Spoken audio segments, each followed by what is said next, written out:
السلام علیکم ورحمۃ اللہ وبرکاتہ۔ میری پیاری بہنوں، آج ہمارا کلچر مذہبی کلچر نہ بن کر کے مغربی کلچر بن چکا ہے، لیکن زندگیوں میں بے چینیاں بڑھتی جا رہی ہیں۔ آج کل انٹرنیٹ کا زمانہ ہے، گرل فرینڈ بوائے فرینڈ کی دوستیاں عروج پر ہیں۔ اس کو ایک فیشن سمجھا جا رہا ہے۔ اس فعل کو حرام تو کیا برا بھی نہیں سمجھا جاتا ہے۔ اس سے صرف چند لوگ ہی محفوظ ہیں۔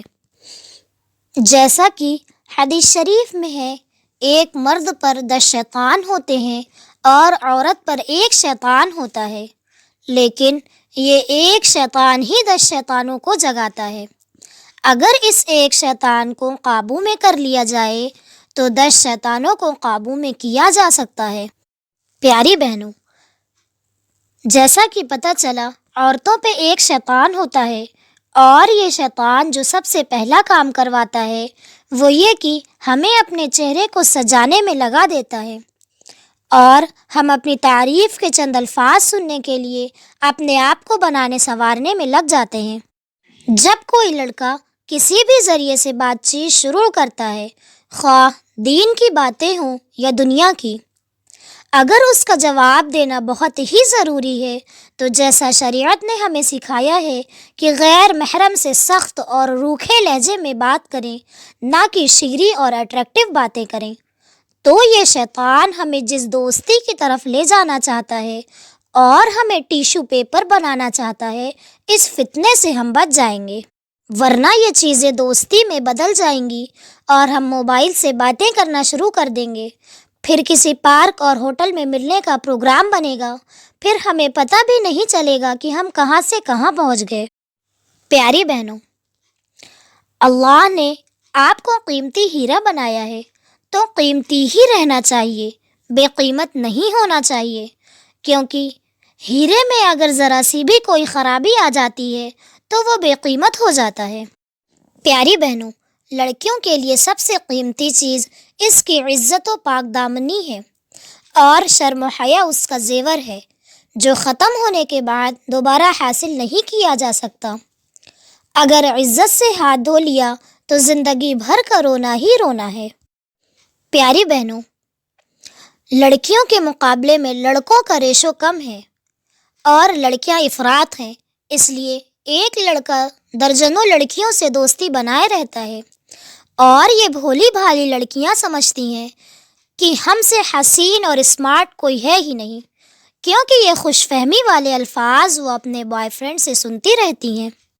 میری پیاری بہنوں، تجربے کی بات ہے کہ آج ماڈرن لڑکیوں کی اہمیت ٹیشو پیپر کی طرح ہے کہ جب تک مارکیٹ میں یا میز پر رکھا ہو تو ہر بندہ اس کو یوز کرنا چاہتا ہے، اور یوز کرنے کے بعد ڈسٹ بن میں ڈال دیتا ہے، کوئی پلٹ کر بھی اس کو نہیں دیکھتا۔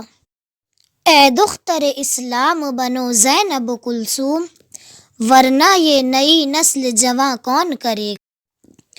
پیاری بہنوں، اسلام نے جو عزت ہم لوگوں کو عطا کی ہے وہ یہ کہ جب ہم اپنے والدین کے گھر ہوتے ہیں ان کے لیے ایک راجکماری کی طرح ہوتے ہیں۔ کبھی کوئی پاپا اپنی بیٹی کو پری کہتے ہیں، کبھی کوئی باپ شہزادی کہتا ہے، کبھی ماں رانی کہہ کے پکارتی ہے تو کبھی گڑیا۔ اس قدر ہم اپنے گھر میں دلارے ہوتے ہیں کیونکہ ہم ان کی عزت ہوتے ہیں، ان کی خوشی کا باعث ہوتے ہیں، کیونکہ ان کو ہم سے بہت سی امیدیں ہوتی ہیں، اور ہم غلط راستے پہ چل کر ان کی امیدوں پر پانی پھیر دیتے ہیں۔ کیوں ہم ان چیزوں کو نہیں سمجھتے ہیں؟ ہم یہ کیوں نہیں سوچتے کہ کل ہماری بھی اولادیں ہمارے سامنے یہی کچھ کریں گی جو ہم برداشت نہیں کر پائیں گے؟ میری پیاری بہنوں، ہمیں اللہ رب العزت نے کس لیے پیدا کیا ہے؟ ہمیں صحابیات کی زندگیوں کو دیکھنا چاہیے۔